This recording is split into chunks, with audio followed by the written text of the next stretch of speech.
नमस्कार, आपण पाहत आहात सिटीझन न्यूज नेटवर्क महाराष्ट्र विशेष बातमीपत्रात आपले स्वागत। शिवसेनेच्या वतीने महाराष्ट्र राज्याचे मुख्यमंत्री एकनाथ शिंदे यांच्या सरकारने महिला, शेतकरी, शेतमजूर, सुशिक्षित, बेरोजगार, व्यापारी या सर्वांसाठी घेतलेली स्तुत्य निर्णय हे सर्वसामान्यपर्यंत पोहोचण्यासाठी तळागाळातल्या लाभार्थ्यांना सदरील योजनेचा लाभ मिळवून देण्यासाठी पदाधिकाऱ्यांनी कामाला लागावे, या संपूर्ण योजनेची माहिती माध्यमातून लोकांपर्यंत पोहोचवावी यासाठी 1 जुलै 2024 रोजी शासकीय विश्रामगृह लातूर येथे पत्रकार परिषद घेण्यात आली। यावेळी शिवसेनेचे लोकसभा जिल्हा संपर्क प्रमुख बालाजी काकडे, शिवसेना जिल्हा प्रमुख शिवाजी माने तसेच गोपाल माने, महिला मोर्चा प्रमुख कल्पनाताई बावगे, बालाप्रसाद सोमाणी व शिवसेनेचे पदाधिकारी उपस्थित होते।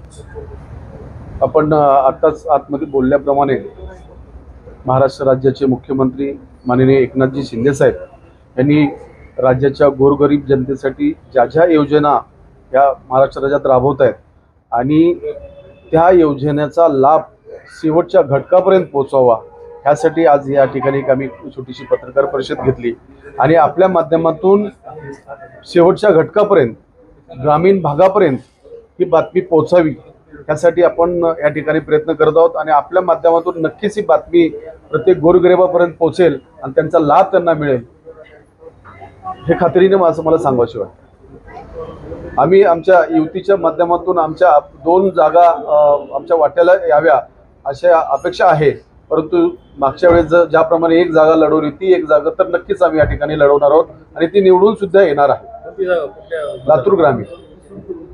माने साहेब, लातूर जिल्हा रुग्णालयाचा प्रश्न खूप दिवसापासून पेंडिंग होता, मान्यता मिळालेली आहे, पण ऍक्च्युअल काम कधी सुरू होईल भूमिपूजन म्हणा आपण बी पाठपुरावा केलेला आहे मुख्यमंत्री? होय, मी सर्वप्रथम आपल्या लातूरच्या टीमचं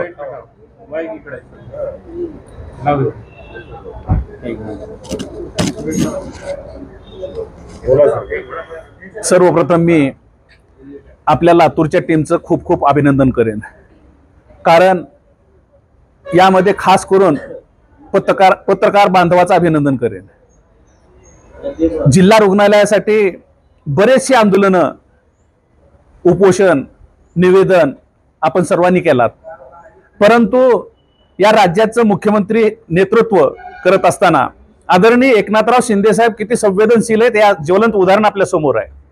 माननीय मुख्यमंत्र्यांनी आपल्या जिल्हा रुग्णालयासाठी कृषी खात्याला जे काही पैसे भरायचे होते त्याबद्दल तात्काळ आदेश दिलेला आहे, प्रोसिजर सुरुवात आहे, निश्चित 100% पैसे भरलेले आहेत आणि लवकरात लवकर आपला दवाखाना या ठिकाणी सुरुवात होणार आहे। जिल्हा आरोग्य केंद्राच्या माध्यमातून या सगळ्या योजना त्या ठिकाणी गोरगरिबाला मिळणार आहेत। यासाठी आपण जे प्रयत्न केलात त्या प्रयत्नाला यश आलेलं आहे आणि मला वाटतंय बरेच दिवसापासूनचा प्रलंबित असलेला प्रश्न एकनाथ शिंदे साहेबांनी निकाली काढलेला।